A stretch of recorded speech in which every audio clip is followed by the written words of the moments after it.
Hey guys, and welcome back to View of the Vikings. This series is coming out a little later in the week than I wanted it to. I want to try and aim for Monday or Tuesday after the games, but I'm recording this Wednesday night. It'll be out Thursday before the game, so if you were interested, you can watch it then. But week one, Vikings lose to the Buccaneers 20-17. Not a good game, not a good start to the season for the Vikings at all. They, fall to a Buccaneers team that is not very good, especially offensively. They have an okay defense, but I mean, offensively, the Buccaneers had 173 passing yards and barely any rushing yards either. So the Vikings did their job defensively in the stats wise, but they still gave up 20 points on some really dumb things. Jay Ward being offsides on a field goal, which allowed them to score a touchdown, does not help the Vikings at all. And the Vikings being silly and making dumb mistakes doesn't help either. 3 turnovers is not going to win you many games. They're lucky to have only lost by 3. The one fumble, Ed Ingram smacked the ball out of Kirk Cousins' hand. I said it in the first video. I say it again. I don't know why Ed Ingram was on this team or why they continue to start him or think he's good enough to play. Dalton Risner should be signed. Any offensive guard in the league at this point should be signed over Ed Ingram. That man is not good at football. The second fumble wasn't anyone else's fault. It was just a blitz. Cousins didn't see a blindside hit, lost the ball. He's got to be able to hold on to that. If he knows he's going to take those hits, so he has to be able to hold on to that. He has to be gripping the ball tighter. Losing that in our own 20 was not good at all either. But then that interception, a combination of not a good throw by Cousins and KJ Osborne's has to hold on to that. If he wants to be the number 2 or even an elite number 3 guy, he can't get beat on that. The smaller defender just took the ball away from him. Not ideal in that situation. Otherwise, the offense seemed to play good. It looked like a good orchestrated offense. It looked a little better than last year, honestly. Cousins had over 300-yard passing. Jefferson had 150 yards. However, I think he only had like 20-something in the second half, which is not ideal. It happened all the time last year, too. Jefferson would go crazy in the first half, and it's like they looked away from him, started trying to get other people involved.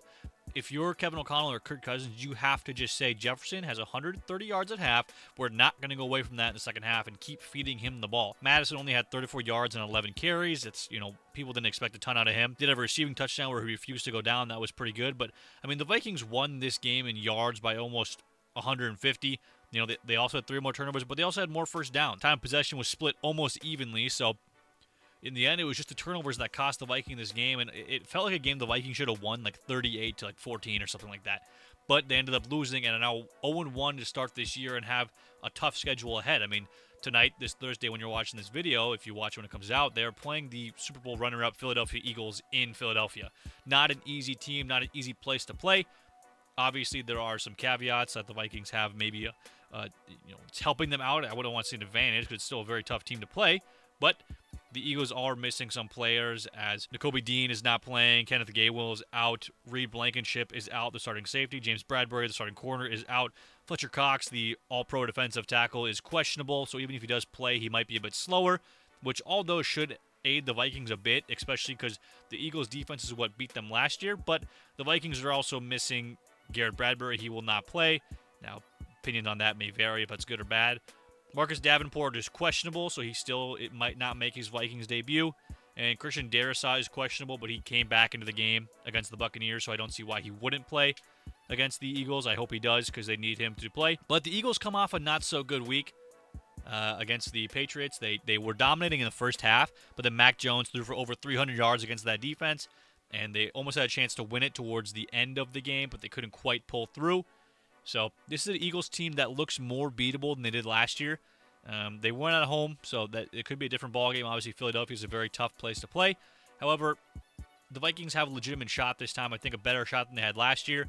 It all depends on the offense and if they're willing to force the ball to Jefferson or at least try to scheme him more in the second half. This team also needs to do quick throws because clearly this offensive line is not good enough to protect Cousins for long throws. We saw long throws work perfectly. We saw that deep ball to Addison that was beautiful when he had time, but he doesn't consistently have that kind of time to throw those balls. So they have to do some quick slants, take a page out of the Gophers book and throw some slants. It's just what we have to do with this current banged-up offensive line we have. Ezra Cleveland, however, looked good in his position. Really, the one really bad weak spot was Ed Ingram in the right guard spot.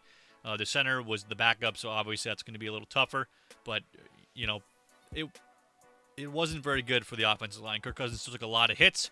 Not as bad as Daniel Jones did in his game, but yeah, you got to protect Kirk Cousins if you want this offense to work because the only way this team can win a Super Bowl is if the passing offense is in their full potential. Because Alexander Madison, as good as he is not some workhorse running back that's going to win you a game. This team is built to win games with the passing attack.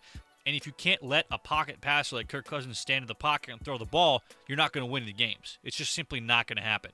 So they're on to Philadelphia. This game against the Eagles is going to be very important for the Vikings going forward.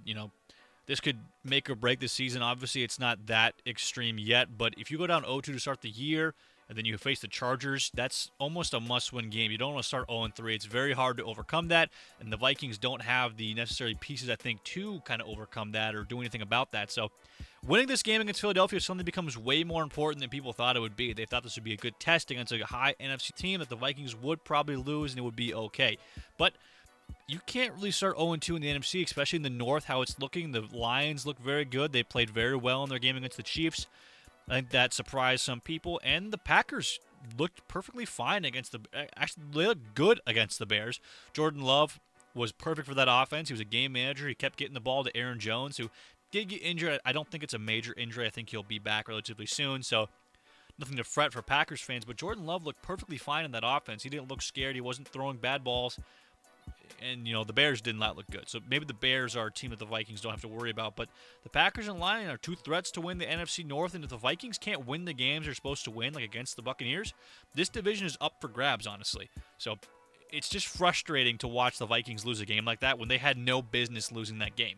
It's, a team that they should have beaten and beaten by a lot. And, there's that clip of Justin Jefferson sitting at the sideline at the end of the game looking absolutely defeated, which I can't blame him. I don't think a lot of Vikings fans can.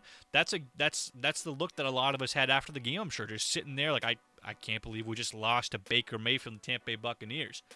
I mean, Baker Mayfield's a guy who says he was reading the Vikings plays and barely got over 200 yards passing. So if he can do that, what are other quarterbacks going to do? The defense did look fine. However, I will say they did their job. Under 20 points for 3 turnovers is pretty good for that defense. They didn't force any turnovers, didn't get a lot of sacks as advertised. And towards the end of the game, they kind of went to that Ed Donatel shell defense that everyone hated from last year. They almost brought it back, it seemed.